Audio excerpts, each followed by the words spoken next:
You're awake. How about that? Whoa, easy there, easy. You've been out cold a couple of days now. Why don't you just relax a second? Get your bearings. Let's see what the damage is. How about your name? Can you tell me your name? I can't say it's what I'd have picked for you. But if that's your name, that's your name. Let's see if we can get you on your feet. All right, I guess that about does it. Come with me, I'll see you out. Hello, dear viewer.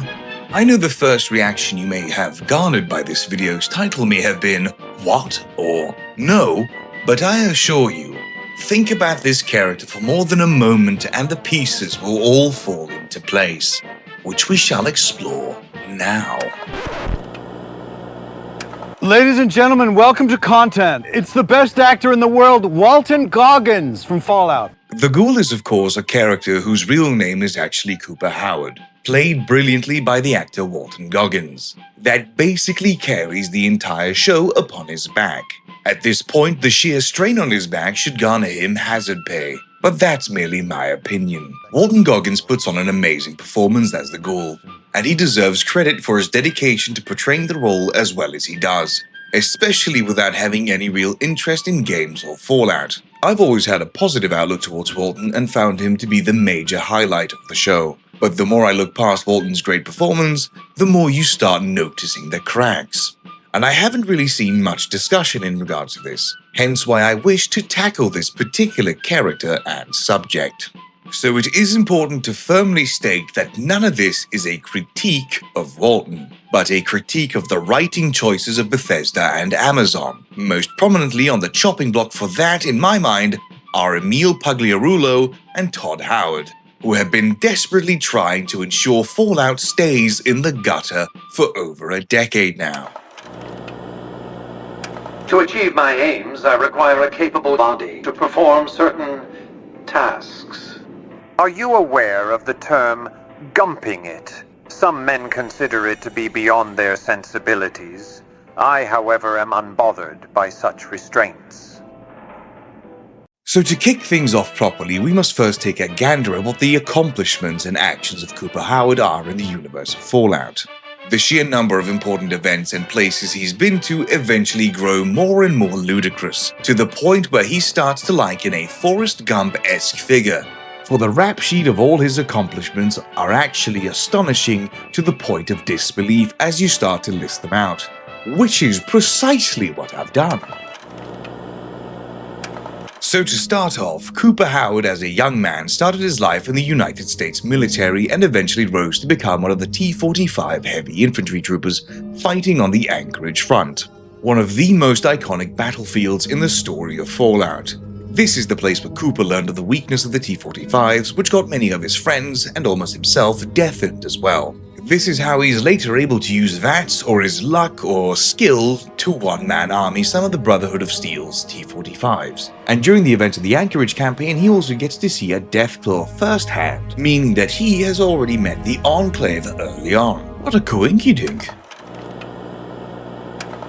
In the 2060s, Cooper Howard successfully wooed and took to wife Barbara. They later went on to have the demon spawn, the bringer of the apocalypse at a later date, Janie, also known as their daughter. Barbara just so happens to be important to the story as she worked for Vault-Tec as some form of high-ranked executive, meaning that through her, Cooper has a direct connection to Vault-Tec. As their marriage went on, Cooper became a highly successful Hollywood actor that eventually, through his wife, went on to become the leading face of Vault-Tec, being the pioneer of, and the first, Vault Boy. Again, Cooper finds himself in an incredibly lucky and coincidental position. Similar things has of course happened throughout history, but as you will come to see, the events that he take part in become more ridiculous. Cooper Howard became the man who invented the Vault Boy's trademark thumbs-up stance, which is one of the most iconic and legendary icons of the Fallout franchise. Through her high-level clearance and lack of awareness of her own security, Cooper is able to spy on her after having become convinced Vault-Tec was up to no good by Moldava. And it just so happens on the day when he chooses to spy on her is one of the key series-defining meetings. And I suppose we can just let that coincidence slide. It's fine, but he gets to hear of how Barb plans to, quote, drop the bombs themselves for profit. This is one of the most perplexing and silly plots I have ever heard of in my entire life. It is insane to think that these people believe they could make the most amount of money by simply killing off their entire customer base. Vault-Tec, of course, has the most incentive because they want their vaults to be used, or they want to at least make more vaults. So why would they kill everyone that could possibly inhabit said vaults? Isn't the hyper-corporatist capitalist thing to have consistent and constant growth? Why would you want to nuke the entire economy? West Tech would not be able to sell their power armor or weapons to anybody because all their potential customers would literally be fucking dead. To briefly bring up cold fusion, which we will speak of a little bit more later, even if we completely remove cold fusion from the equation, why would any of the other companies think that killing the world would be profitable? It is silly beyond belief. So silly that they even decided to walk this back later in the second season due to the sheer absurdity. Cooper goes on alongside everyone else to do absolutely nothing with this critical piece of information, and it appears all he did was to divorce his wife at some point. That'll show her. Hilariously, it doesn't even appear that they divorced due to the friction between the two of them, nor what Barb has helped enable. The most likely cause of the divorce as I see it is during the second season where Cooper is being accused of being a commie, and to protect his wife and daughter, it was the best course of action. But then again, why is his daughter with him at the start of the Great War? And why is she then later with her mother? And why aren't they dead? Never mind. It is of course a fantastic thing when a TV show, game, or any piece of art or media can challenge you and make you ask questions. But the key difference here is the issue that I am asking these questions because the plot is insane and silly, instead of it being because the show is genuinely thought-provoking and great.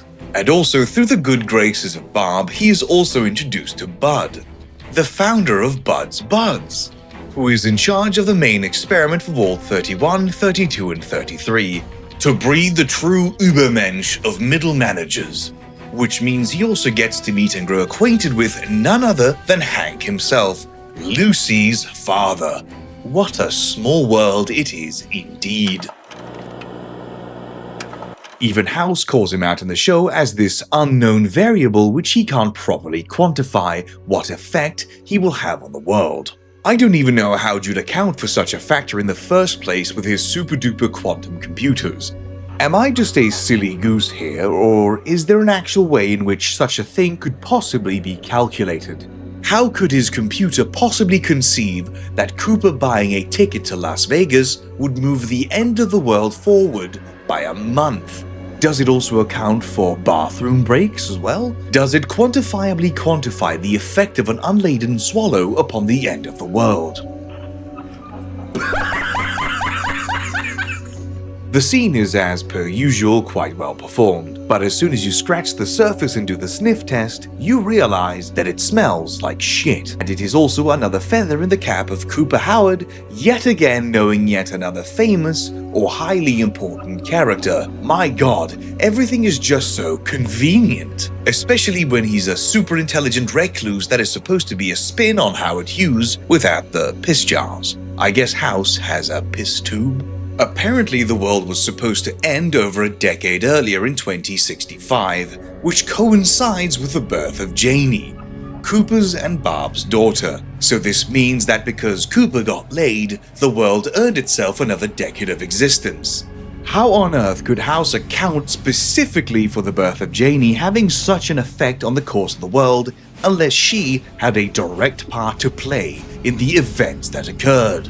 Did Janie drop the nuke? The little shit, I knew it. The world had to end due to her sheer hubris. Damn.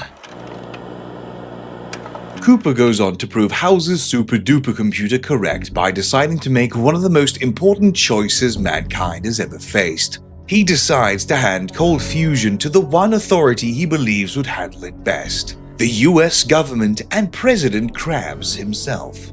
But Cooper is a fool, for he does not realize that President Krabs is famous for his unending greed and corruption, alongside his cracking down on unions and fair wages. With this action being taken by Cooper, the fate of the world appears to have been sealed, with the only conclusion being that of the nuclear holocaust. Which means that it is highly likely that Cooper Howard did indeed cause the nuclear apocalypse to occur. Humanity is not lucky enough to have him perish after his mistake, however, and humanity is sadly saddled with this bugger continuing to survive as an, in essence, immortal gunslinger. The Ghoul even goes so far as to travel all the way across the entirety of the post-apocalyptic United States to arrive in Appalachia, to take part in the ongoing disappointment of Fallout 76. This particular case of what is sponsored by the terrible reputation of Fallout 76 needing any semblance of positive PR it could possibly get by surgically grafting the most popular Fallout character in recent memory onto itself. Him looking for his family all the way in Appalachia, walking back and forth across the country, I suppose could be done by a particularly skilled individual. But judging by the fact that he's trying to see if his family are in vaults, that would mean that he must have also found other vault locations along the way. So why, if he was in Appalachia, would he not travel up to the Washington area or even Canada? How did he know where the vaults are in Appalachia, but seemingly never decided to run around the rest of the country kicking in vault doors? Unless he actually did go to Washington and got to know James, and is the catalyst for why James wanted to make the Purifier. My God. Not only was he on the forefront on deciding the future of mankind before the apocalypse, but here he is yet again in the post-apocalypse, perhaps not being the main man to make all the driving choices, but he certainly is here taking part.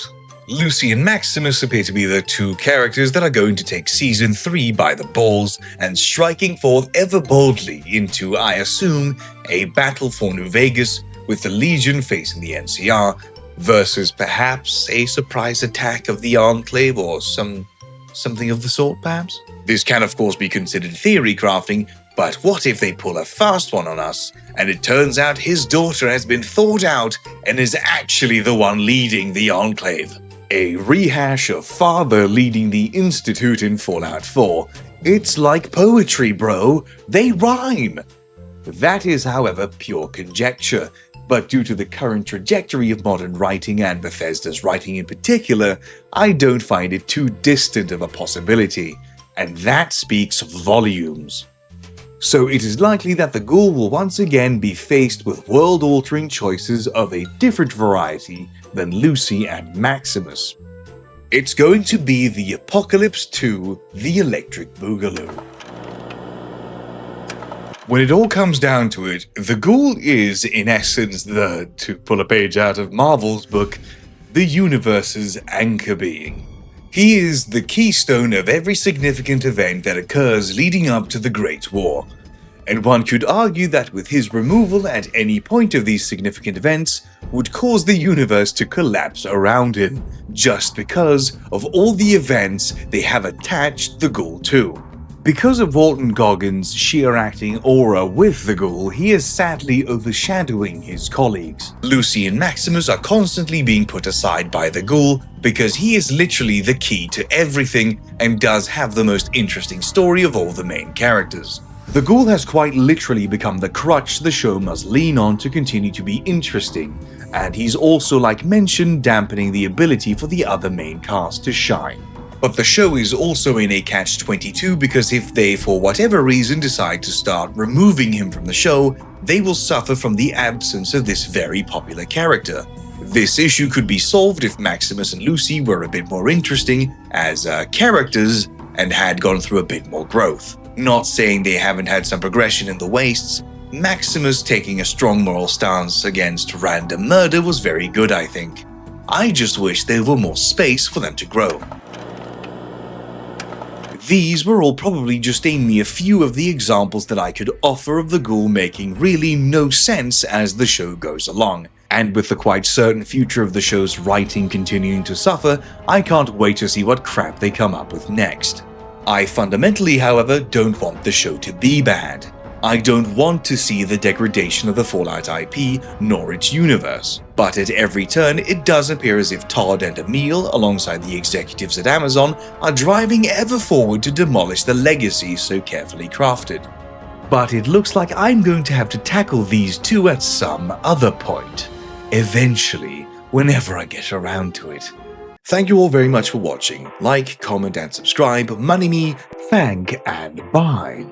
As always, a stupendous thank you to all my wonderful Banu merchantmen, without whom all of this would be improbable. A deep and most humble thank you to my wonderful Apex Fishies, Fond, Raptor Jesus, DJ Crowbar, Half-Breed Bastard, Magic. A suspicious thank you to my Sustremings, Unknown Tim, Mouseclick, Raubvogel, Nilsy Boy, Austrian Let's Play, DJ Crowbar, Combat Creations, Half-Breed Bastard, Leduc, Davidri. An ostentatious thank you to my fantastic people, Ifanura, Styles, Neoma, and Ignore Me. And a benevolent thank you to my enthusiasts, Dark Silver, Nofa, Beskar Armor, Volteca, Elenium Productions, XDK, The Ham Jam, Noclat, Comrade Winston, Bloodix, and Monk. And a natural thank you to all my wonderful herrings and roes. Thank you all very much for the money.